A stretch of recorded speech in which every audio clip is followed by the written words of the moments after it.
Hi, I'm Joe Landry, and this is a presentation about the history of Franklin, decade by decade. In this video, we'll look back at the 1880s and explore the events that happened during that time period. The sources of information that will be discussed in this presentation were taken from such places as the Franklin Register, which was the town's first newspaper, and the Franklin Sentinel, which replaced it. The pictures were taken from the Stanley Chilson collection and the Sanborn Fire Insurance maps, as well as my own personal pictures and postcards. In addition, I would like to give a special word of thanks to Rebecca Finnegan and the staff at the Franklin Historical Museum for their assistance. The Franklin Historical Museum's website is shown here, where you will find links to Facebook and Instagram.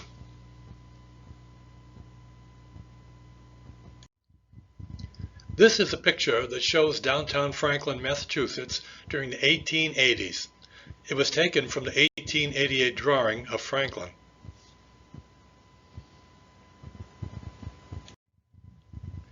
The Indian Rock Riding Park. The Indian Rock Riding Park was established in May of 1883 by Van R. Warren. It was located on East Central Street at the site of Horace Mann's birthplace. This picture is from 1946.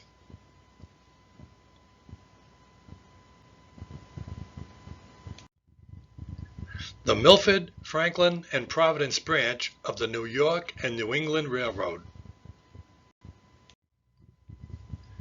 During the early years of the Boston and Albany Railroad, a branch line extended from Milford to Bellingham Center. In the early 1870s, through the efforts of Joseph G. Ray of Franklin and George Draper of Milford, a charter was obtained from the legislature to extend the railroad line from Bellingham to Franklin. By doing this, it connected the New York and the New England Railroad with the Boston and Albany Railroad. This shortcut line, as it was called, was laid down in 1883 and extended from Bellingham Center to Nason's Crossing on Union Street, as seen in the drawing. This is the line that currently ends at the Forge Park Railroad Station. The cost in 1883 to lay down the line from Bellingham to Franklin was $100,000. The Benjamin Franklin Savings Bank. In 1884, the Benjamin Franklin Savings Bank was established at the corner of West Central Street and Union Street in the Davis Thayer Building. The advertisement is from the 1890 Franklin Business Resident Book.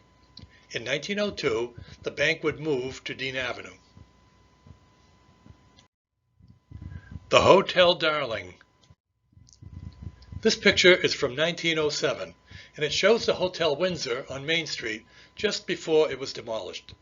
The hotel was established as the Hotel Darling by Nathan Darling in November of 1886, when he converted the hall on the third floor into 10 sleeping rooms. Mr. Darling also ran an ice cream parlor and a dining room in this building too.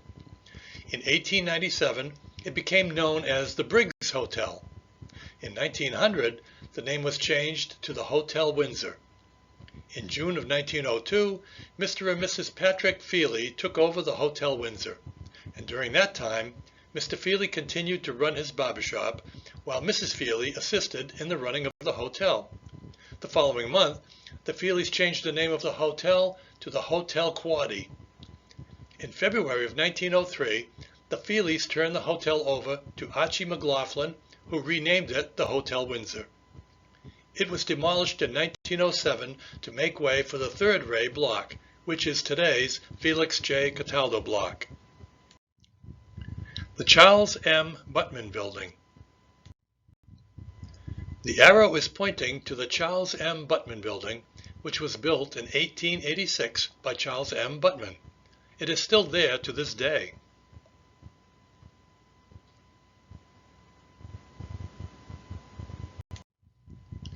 Snow, Bassett and Company, Straw Goods Manufactory. In August of 1886, work began on the construction of a new factory near the soap factory at the far end of Dean Avenue.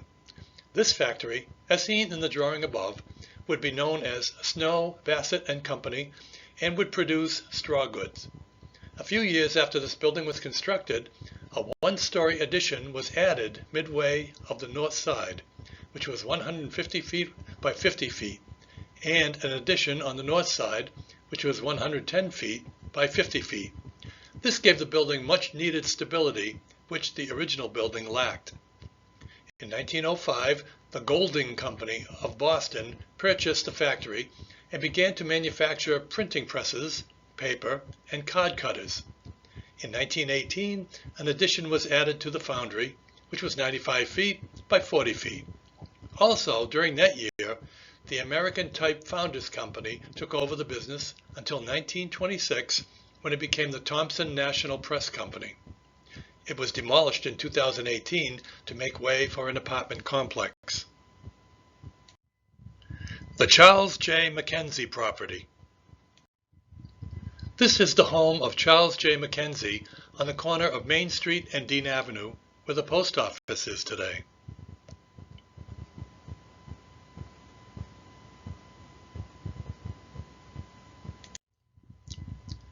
In April of 1887, Charles J. McKenzie put up a barn and a shed in the rear of his property.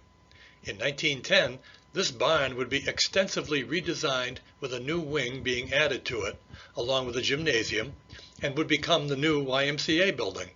The arrow is pointing to that barn.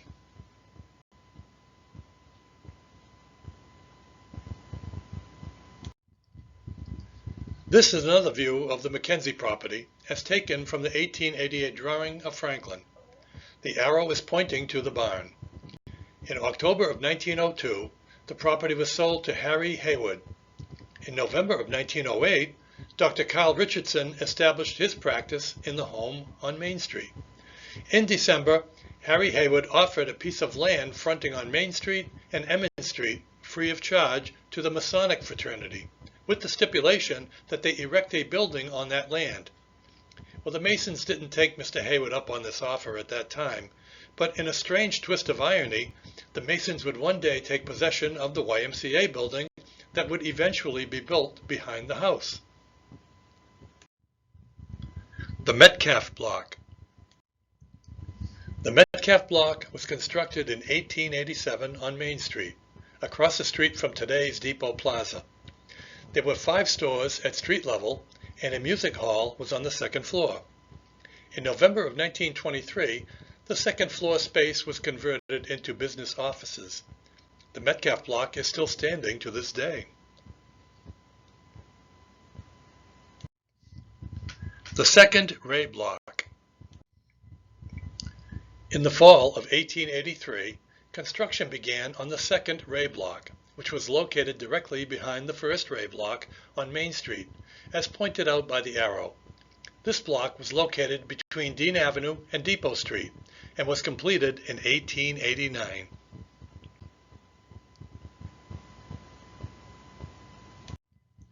The Third Grace Universalist Church. This is the Third Grace Universalist Church, which was constructed shortly after the second church was destroyed by the Great Fire of 1886. In 1967, Dean College purchased the church and demolished it to make way for their new library.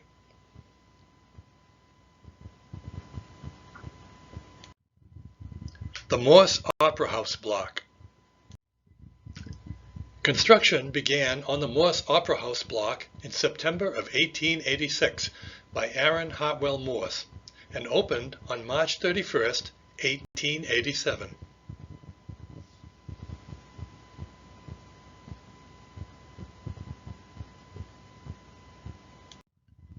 The Great Fire of 1886. In May of 1886, a fire began that would be considered the worst fire in Franklin's history up until that time. It started in the old Daniel's straw shop on School Street, and before it was over, the Central House, the Second Grace Universalist Church, Daniel's Hall, a skating rink, and a home which was owned by Davis Thayer would be consumed by the flames. This picture was taken after the fire was put out. It shows the level of destruction that was caused by the fire. The photographer was looking up School Street towards Main Street when the picture was taken. The arrow points to the Bassett Straw Factory that was on the corner of School Street and Main Street.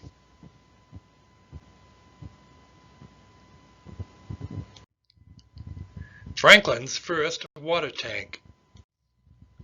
In October of 1887, a notice appeared in the Franklin Sentinel which said that a new water tank had been erected in the Villa Park area on Alpine Street, which was renamed Hillside Road in 1931. In later years, a second tank was built next to this one. They are both still there to this day. The David W. Carson Building. In October of 1887, Aaron Hartwell Morse moved his gas house to the vacant lot on East Central Street opposite the Opera House, where it would be outfitted as a meat market. This market would be operated by David W. Carson, who would auction meat 2 evenings each week. In later years, this market would become Richardson's Market, which was owned by Fremont Richardson. The Robert L. McPherson Building. In late November of 1883, construction began on the building that is pointed out by the arrow. It was located on the corner of East Central Street and Alpine Row, and it replaced a building that had been destroyed by fire a few weeks earlier. This building is where Robert McPherson had a furniture store and undertaking business. In June of 1890, Alfred Farrington would go into partnership with Mr. McPherson, and Leslie Wiggin would run the undertaking part of his business. In May of 1913, the Farrington Furniture Store was sold to Harry Davis of Franklin and Isidore Saltman of Boston. Leslie Wiggin would purchase the undertaking branch of the business and would conduct it personally. In later years, he would establish a funeral home on the corner of West Central Street and East Street and named it Wiggin Funeral Home. The Cotton Mill in Unionville. In May of 1883, work began on the construction of the new cotton mill in Unionville. Horace Jenks was the contractor. The building size was 142 feet by 58 feet with 2 stories and a tower in the front. Dean Cooperative Bank and Franklin Cooperative Bank. In 1889, Dean Cooperative Bank was established in the first Ray block on Main Street, making this Franklin's 4th bank. The other 3 were Franklin National Bank, Benjamin Franklin Savings Bank, and the Franklin Cooperative Bank. The clipping on the left is from 1890, and it shows both Dean Cooperative Bank and the Franklin Cooperative Bank announcing their next regular monthly meetings. The clipping on the right is also from 1890, and it states that a committee of individuals was being formed for the purpose of consolidating the 2 banks under one management. This picture was taken in 1938, and the arrow points to the Dean Cooperative Bank sign on the front of the building. The window just above the sign is where the bank's office was located.